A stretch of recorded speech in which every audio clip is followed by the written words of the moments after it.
Welcome to the afternoon session of the opening day today, the 11th of September, 1893.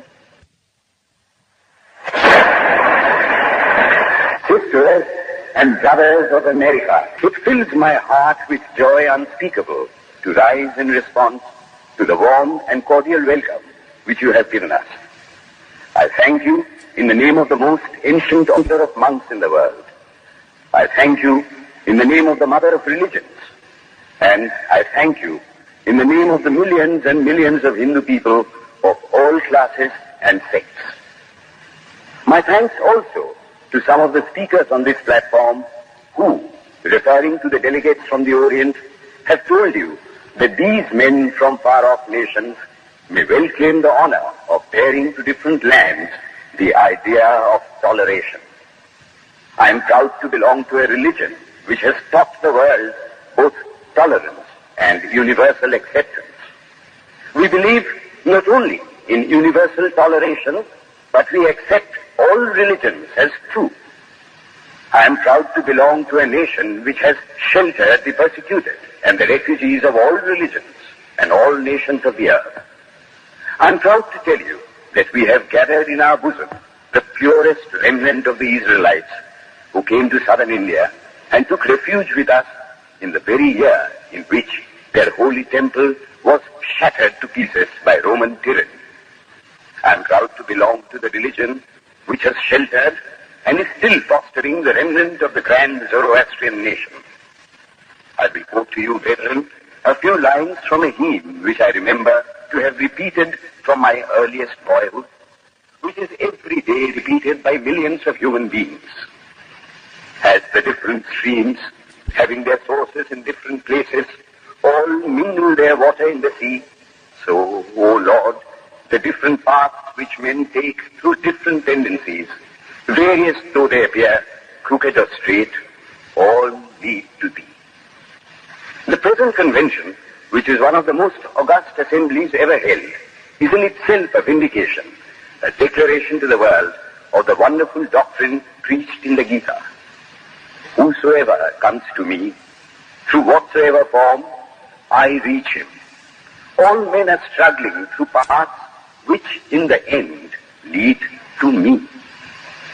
Sectarianism, bigotry, and its horrible descendant, fanaticism, have long possessed this beautiful earth. They have filled the earth with violence, drenched it often and often with human blood, destroyed civilization, and sent whole nations to despair. If not been for these horrible demons, human society would be far more advanced than it is now. But their time is come, and I fervently hope that the bell that tolled this morning in honor of this convention may be the death knell of all fanaticism, of all persecutions with the sword or with the pen, and of all uncharitable feelings between persons wending their way to the same goal.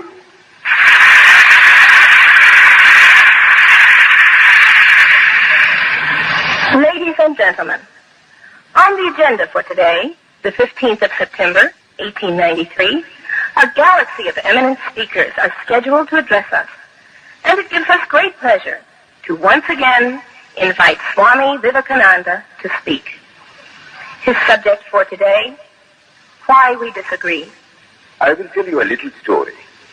You have heard the eloquent speaker who has just finished say, "Let us cease from abusing each other," and he was very sorry that there should be always so much variance. But I think I should tell you a story which would illustrate the cause of this variance.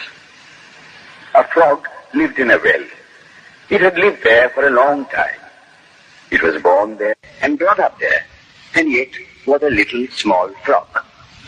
Of course, the evolutionists were not there then to tell us whether the frog lost its eyes or not. But for our story's sake, we must take it for granted that it had its eyes, and that it every day cleansed the water of all the worms and bacilli that lived in it with an energy that would do credit to our modern bacteriologists. In this way, it went on and became a little sleek and fat. Well, one day, another frog that lived in the sea came and fell into the well. "Where are you from?" "I am from the sea." The sea? How big is that? Is it as big as my well? And he took a leap from one side of the well to the other. My friend, said the frog of the sea, how do you compare the sea with your little well? Then the frog took another leap and asked, is your sea so big? What nonsense you speak, to compare the sea with your well. Well then, said the frog of the well, nothing can be bigger than my well. There can be nothing bigger than this. This fellow is a liar, so turn him out. That has been the difficulty all the while. I am a Hindu. I am sitting in my own little well and thinking that the whole world is my little well. The Christian sits in his little well and thinks the whole world is his well. The Mohammedan sits in his little well and thinks that is the whole world. I have to thank you of America for the great attempt you are making to break down the barriers of this little world of ours, and hope that in the future the Lord will help you to accomplish your purpose.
The Lord created like the sun.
That consciousness is only the surface of the mental.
mercy and words of hope.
Lord, I do not want wealth, nor children, nor learning.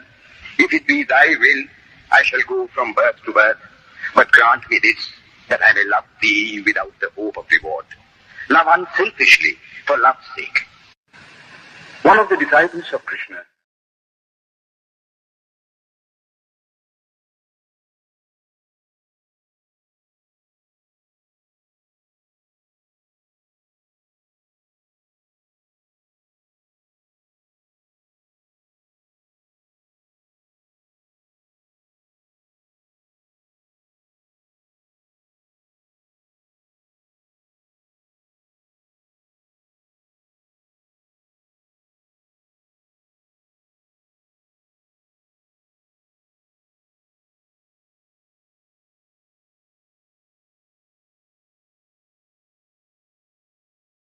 my nature is to love him, and therefore I love. I do not pray for anything. I do not ask for anything. Let him place me wherever he likes. I must love him for love's sake. I cannot trade in love. The Vedas teach that the soul is divine, only held in the bondage of matter. Perfection will be reached when this bond will burst, and the word they use for it is, therefore, mukti, freedom. Freedom from the bonds of imperfection, freedom from death and misery. And this bondage can only fall off through the mercy of God, and this mercy comes on the pure. So, purity is the condition of his mercy. How does that mercy?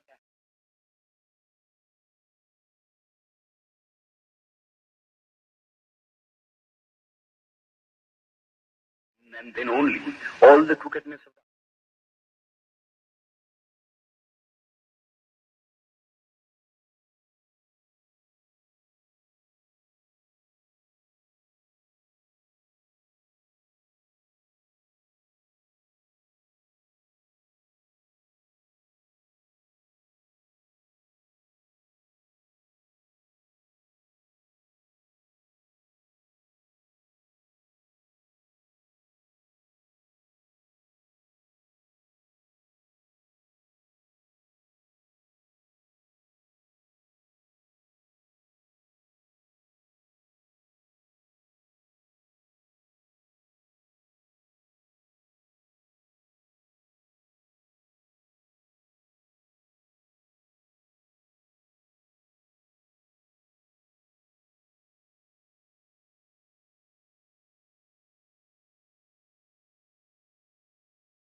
Chemistry could not progress farther when it would discover one element out of which all others could be made.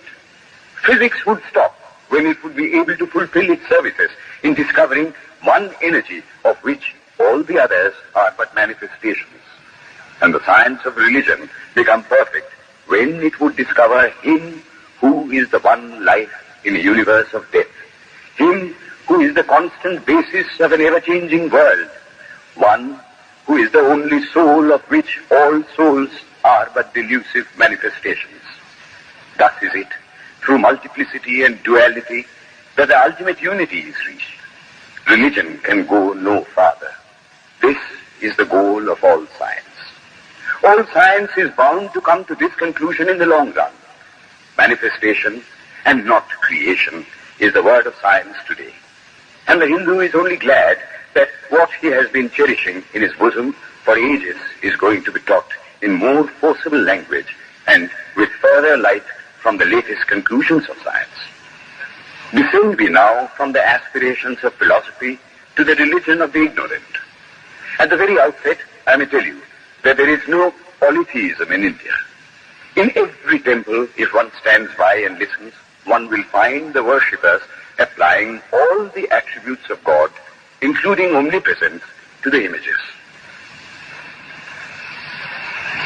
Henotheism explained the situation. The rose, called by any other name, would smell as sweet. Names are not explanations. The tree is known by its fruits.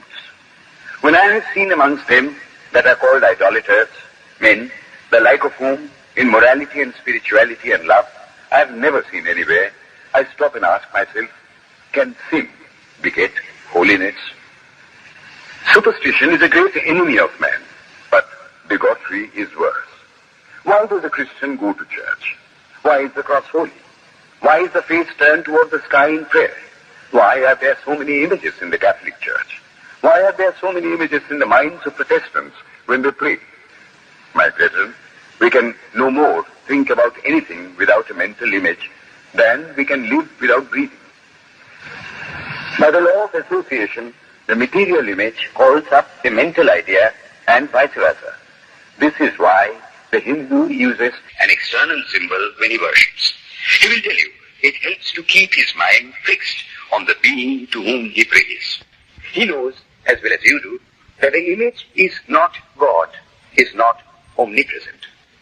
After all, how much does omnipresence mean to almost the whole world? It stands merely as a word, a symbol. Has God superficial area? If not, when we repeat that word omnipresent, we think of the extended sky or of space. That is all. As we find that somehow or other, by the laws of our mental constitution, we have to associate our ideas of infinity with the image of the blue sky or of the sea, so we naturally connect our idea of holiness with the image of a church, a mosque, or a cross. The Hindus have associated the ideas of holiness, purity, truth, omnipresence, and such other ideas with different images and forms. But with this difference, that while some people devote their whole lives to their idol of a church and never rise higher, because with them religion means an intellectual assent to set doctrines and doing good to their fellows, the whole religion of the Hindu is centered in realization. Man is to become divine by realizing the divine. Idols or temples or churches or books are only the supports, the helps of his spiritual childhood, but on and on he must progress. He must not stop anywhere. External worship, material worship, say the scriptures, is the lowest stage. Struggling to rise high, mental prayer is the next stage. But the highest stage is when the Lord has been realized. Mark, the same earnest man who is kneeling before the idol tells you, Him the sun cannot express, nor the moon, nor the stars, the lightning cannot express him, nor what we speak of as fire. Through him they shine. But he does not abuse anyone's idol or call its worship sin. He recognizes in it a necessary stage of life. The child is father of the man. Would it be right for an old man to say that child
extraordinary powers raising and